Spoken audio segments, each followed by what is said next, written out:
민주평화통일자문회의 자문위원 실천 강령. 우리는 민주평화통일자문회의 자문위원으로서 헌법과 법률에 따른 책무를 성실히 수행하며 자유민주주의 기본질서에 입각한 조국의 평화적 통일을 위하여 다음과 같이 실천한다. 하나, 우리는 통일 현장의 여론을 수렴하고 전문 역량을 강화하여 실효성 있는 정책 건의에 앞장선다. 하나, 우리는 통일 공감대를 확산하고 미래 통일 세대를 육성하며 국민과 함께하는 통일운동에 앞장선다. 통합에 기여하고 국민 행복을 위한 나눔과 봉사에 앞장선다. 통인선 경기도지사 남경필 대표.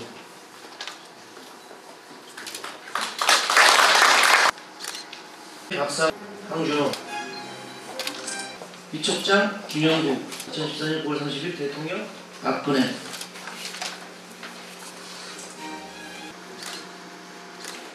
이제 동북아에서는 새로운 커다란 태풍이 불어 닥쳤습니다. 세계에서 가장 큰 경제력을 가진 13억 인구 5천조의 큰 시장이 한중 FTA로 인하여 개방되었습니다. 우리의 경쟁력 있는 자동차, 유화, 철강, 가전제품 등은 큰 발전이 있을 것으로 예상하고 농수산품 및 저렴한 공산품은 중국 제품들이 한국 시장을 손쉽게 점령할 것으로 예측하고 있습니다. 미디어 매체들의 논평을 종합해보면 세계의 그 어떤 FTA보다도 파괴력이 큰 영향력이 있을 것으로 예상하고 있습니다. 우리가 EU 통합에서 보았듯이 아무런 준비 없이 경쟁력 없는 나라들이 하나의 경제권이 되었을 적에 국가 간에도 빈익빈 부익부의 현상이 나타나고 있습니다. 기본 체력과 경쟁력이 있는 제품, 금금 전략과 성실성이 있는 독일 같은 나라는 유럽 경제의 큰 블랙홀이 되어서 부가 축적되고 그리스, 스페인 등 기본 체력과 경쟁력이 없는 국가는 외환위기와 자국의 경제가 거의 파탄 지경에 이르렀습니다. 이 시대에 우리가 무엇을 어떻게 하여 대한민국의 발전과 미래 후손들에게 살기 좋고 튼튼한 국가를 만들어 유산으로 물려주어야 하겠습니까? 미래학자들은 앞으로의 10년이 지나온 100년보다 빠르게 변화할 것이라고 예측합니다. 세계 역사는 교만하고 준비 없는 민족에는 항상 가혹한 형벌이 있었고 미래를 준비하면서 오늘보다 내일을 위한 냉철한 민족에게는 큰 승리가 있었습니다. 오늘 정기회의는 전국 시군구에서 약 10일간의 시차를 두고 국민 참여형 통일준비운동과 민주평통의 역할이라는 주제를 가지고 전국 동시에 회의를 실시하여 그 주제의 의견을 수렴하여 국정의 방향지표를 결정하는 중요한 회의입니다. 특히 오늘 주제 발표는 김정기 의회 운영위원장님께서 설명해 주시기로 하였습니다.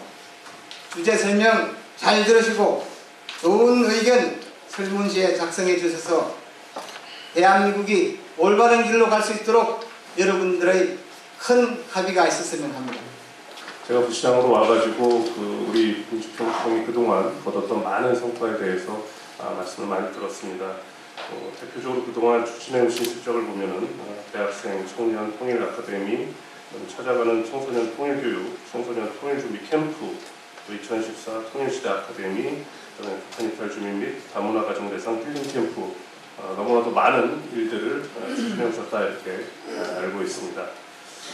그래서 제16기 민주평통 부천시 협의회가 출범한 지난 1년 4개월 동안 김기명 협의회장님 그리고 여러 사무위원님들께서 우리 부천 지역사회 리더로서 다양한 활동을 펼쳐주셨고 평화통일 관련되는 논의를 결집시켜 나가는데도 주도적인 역할을 해오신 걸 잘 알고 있고 진심으로 감사의 말씀을 드립니다. 지금까지 위원 여러분들의 활동이 우리 부천시 발전에 밑거름이 되었듯이 오늘 회의를 통해서도 더욱 발전된 모습으로 앞으로 우리 지역사회의 평화통일 공감대를 형성할 수 있는 담론을 저는 그렇게 생각합니다. 이렇게 크게는 20세기 우리나라의 대한민국의 20세기는 새마을운동과 민주화운동, 이것이 우리 대한민국을 크게 발전했다. 이렇게 저는 발전시켰다. 이렇게 저는 생각을 합니다. 그래서 감히 새마을운동을 새마을혁명이다. 민주화운동은 민주화혁명이다. 이렇게 저는 부르는 것도 방출하지 않습니다. 혹자는 새마을운동에 대해서 여러 가지 말들이 있지만 저는 학생운동을 했고 대단히 이렇게 과격한 학생운동을 했었죠. 제가 학교 다닐 때. 그렇지만 저는 새마을운동에 대해서 대단히 높게 평가를 하고 있습니다. 제가 어릴 때 저는 부산의 그 산동네 변두리 산동네 살았습니다. 살았는데 아침마다 아니면 제가 학교 갔다 이렇게 하면 새벽종이 울렸네 이 노래가 울려 퍼졌거든요. 새벽종이 울렸네 이 노래가 울려 퍼지면 뭐냐면 쓰레기차가 옵니다. 쓰레기차가. 그럼 제가 예전에 하연탄을 떼지 않았습니까? 우리 집은 신장로에서 한 100m 이렇게 계단을만 한 2, 3m 이렇게 올라가야 하는 그런 언덕박이 집이었는데 제가 초등학교 5, 6학년 그때부터 저는 이 새벽종이 울렸네 이 노래만 신장로에서 들리면 일단 제가 4, 5개 들어있는 다라이를 머리에 이고 그 계단을 막 뛰어내려갔습니다. 아버지 어머니 다 일 나가시고 그렇기 때문에 변두리 산동네 다 그렇게 살았죠. 다 어렵게 살았으니까. 그러다가 멘탄지 하나 떨어뜨려서 다시 죽고 내려가고 이러면서 항상 저는 이 새벽종이 울렸네 노래 그 생각이 늘 나고 그 당시에 지금도 생각하면 정말 힘들고 어렵게 살았던 그 시절 속에서 정말 우리의 새마을운동이 우리 대한민국을 정말 한강의 기적, 지금 이 남북한이 분단된 이런 상황에서도 이렇게 경제대국으로 성장시킬 수 있는 큰 기적을 이뤘던 것은 저는 바로 새마을운동이다. 그리고 민주화운동이다. 이렇게 저는 생각합니다. 그렇다면 21세기는 뭔가? 21세기 우리 민족이, 우리 대한민국이 건너해 나갈 게 무엇인가? 그것은 바로 통일운동이다. 저는 그렇게 생각합니다. 그 자리에 계신 여러 민주평통위원님께서도 다 공감을 하시리라. 저는 그렇게 생각합니다. 그래서 20세기가 새마을혁명으로 대한민국을 이렇게 경제대국으로 반대로 이뤘다면 이제는 더 도약하고 더 이렇게 밀리지 않기 위해서 지금 대단히 경제가 어렵지 않습니까? 이 경제난국을 타개하고 대한민국이 더욱 도약하기 위해서는 이제 통일운동. 우리 아까 민주평화통일청을 봤지만 박근혜 대통령 통일대박. 저는 그것이 바로 통일혁명이고 우리 민족이 나아갈 길이고 우리 대한민국이 나아갈 길이다. 그래서 박근혜 대통령의 통일대박론에 대해서 저는 대단히 긍정적이다. 이렇게 생각합니다. 그리고 아주 전적으로 저는 그 말에 동의를 하는 바입니다. 저는 학생운동 당시에 한 25년, 한 30년 거슬러 올라갑니다. 제가 이제 한양대 총학생회를 가지고 여러분들도 아시겠지만 전대협이라고 하는 아주 이렇게 그 당시에 대단히 이렇게 학생운동을 아주 이렇게 세게 했던 단체가 있습니다. 제가 그 전대협의 대변인을 했었습니다. 그때 제가 대변인을 하면서 저희가 가장 중점적으로 했던 것이 바로 통일운동이었습니다. 통일운동을 대단히 저희가 활성화했었는데 그 당시에 저희가 만들었던 조직이 있습니다. 제가 그 조직을 만들고 제가 국가보안법으로 제가 한 2년 살다 나왔습니다. 이게 뭐냐면 범민족 청년학생연합이라는 조직을 만들었어요. 그 조직은 남과 북의 청년들뿐만 아니라 해외 민족에 있는 청년학생들까지 다 포괄한 미국, 중국, 일본, 유럽 이 모든 청년학생들, 대학생들 다 총망라한 조직 범민족 청년학생 연합을 만들었는데 그것이 북한에 있는 북한 청년학생들까지도 그 조직에 포함됨으로 해서 제가 이제 국가보안법으로 이렇게 그 당시에는 남북간에 교류를 못하게 돼 있었죠. 그렇지만 저희 청년학생들은 팩스로 또는 중국을 거쳐서 이렇게 교류를 하다 보니까 당연히 이제 그 당시 국가보안법에서 어쩔 수 없이 저는 이제 국가보안법 위반으로 이렇게 감옥살이를 했었는데 저는 그래도 대단히 뿌듯합니다. 그 당시에 정말 열심히 했던 통일운동 그러한 부분들이 바로 우리 지금 그러한 여러 가지 자료를 보시더라도 우리 민족이 21세기에 나아갈 방향, 우리 대한민국이 살 길은 바로 통일이다. 통일이 대박이다. 이런 부분이 나오는 것이거든요. 그래서 그 당시의 통일운동은 바로 우리 21세기의 그러한 지향, 목표를 정확히 깨뚫고 했던 운동이다. 이렇게 저는 좀 생각을 합니다. 그래서 21세기 대한민국이, 우리 민족이 번영할 길은 통일밖에 없다. 저는 이렇게 생각을 합니다. 지금 한창 중국 베이징에서 APEC 정상회담이 열리고 있지 않습니까? 최근에 여러 가지 일련의 여러 외교적인 상황을 보면 그야말로 외교 전쟁이다 라는 표현을 써도 이렇게 지나치지 않을 것 같아요. 우리 김기명 회장님께서도 아까 모두에 잠깐 말씀을 하셨지만, 자, 지금 보십시오. 일본하고 중국하고 일본하고 저렇게 급작스럽게 손을 맞잡을지 누가 알았습니까? 지금 APEC 정상회담 자리에서는 서로가 냉랭한 얼굴로 자리만 마주하고 서로 이렇게 시진핑과 아베가 서로 쳐다보는 거 냉랭하게 쳐다본다 하지만 그건 제가 보기에는 서로가 아주 쉬운 것 같고요.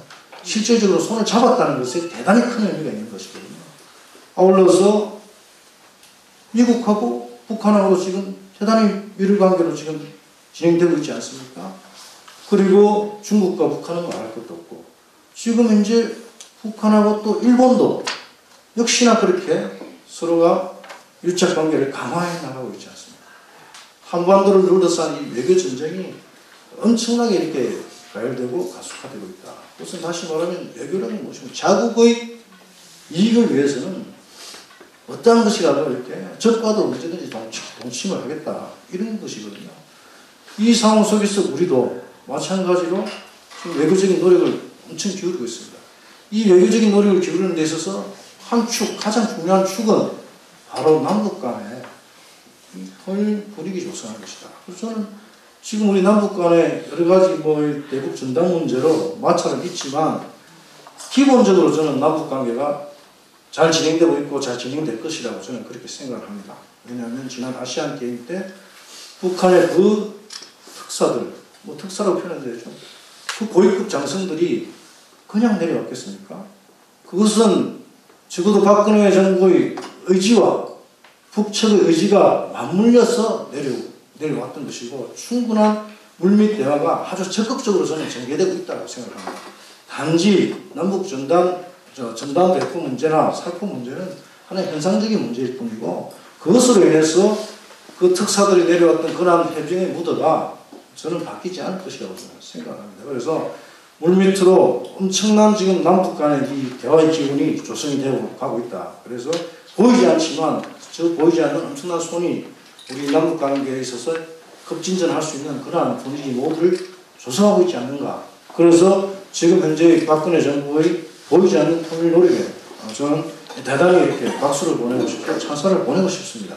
그래서 분명한 성과가 저는 조만간 오지 않을까 이렇게 믿고 있습니다. 아마 우리 위원님들께서도 그 답을 공감을 하지 않을까 싶습니다. 우리가 이제 통일을 이야기할 때 통일 비용이 천문학적이다 그러는데, 사실은 그것보다 지금 우리가 치르고 있는 분단 비용은 제 생각에는 천문학적 비용을 더 넘어서고 있는 것 같습니다.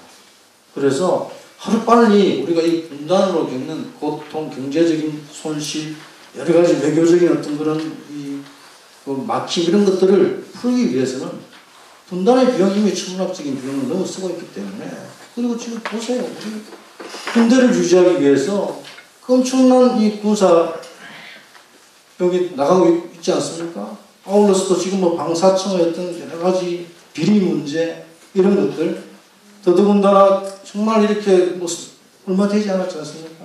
이 군대 내에서 여러 가지 그 비참한 일들 이런 것뿐만 아니라 분단으로 인해서 또 군사적 대치 상황으로 인해서 이 전쟁을 준비하고 있는 이러한 상황으로 인해서 얼마나 많은 비참함이 이 대한민국 사회를, 남북한을 이렇게 곤란한 처지로 내놓고 있지 않습니까? 그래서 통일을 이야기할 때 천문학적 비용이 들기 때문에 통일에 대해서 주저하고 하는 부분은 거꾸로 이야기하면 이미 분단으로 인해서 천문학적인 비용 손실을 이미 넘어서고 있다. 그래서 이제는 임계점에 도달했기 때문에 반드시 이제는 통일을 가는 것이 우리가 살 길이다. 그래서 통일운동, 통일혁명, 통일이야말로 대박이다. 이런 부분들에 대해서 저도 적극적으로 동의를 하고, 우리도 우리 통일 민주평통 우리 위원님들께서 이런 부분들을 함께 공유하면서 통일운동에 앞장서 나가야 되지 않을까. 저는 그렇게 생각합니다. 지금 우리가 이제 정전협정이 올해로 이제 61년이 되는 61주년, 1953년에 이제 정전을 했으니까요. 저희 아버지가 올해 우리 나이로 이제 90이신데, 아버지께서 지금 이제 아직 살고 계십니다.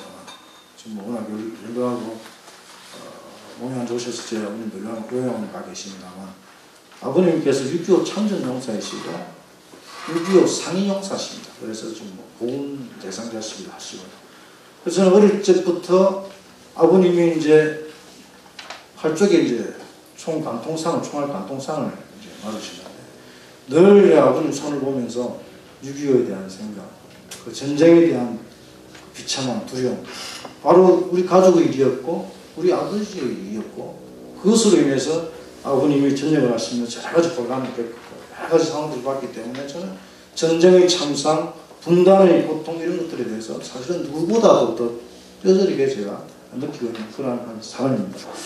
그래서 이제는 정전협정이 61주년이란 말이죠. 이런 말이 있지 않습니까?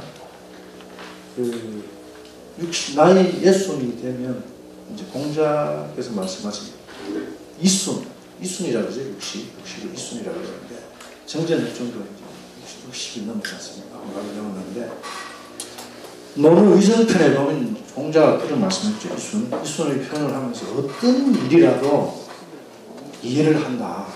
그것이 이순의 나이다.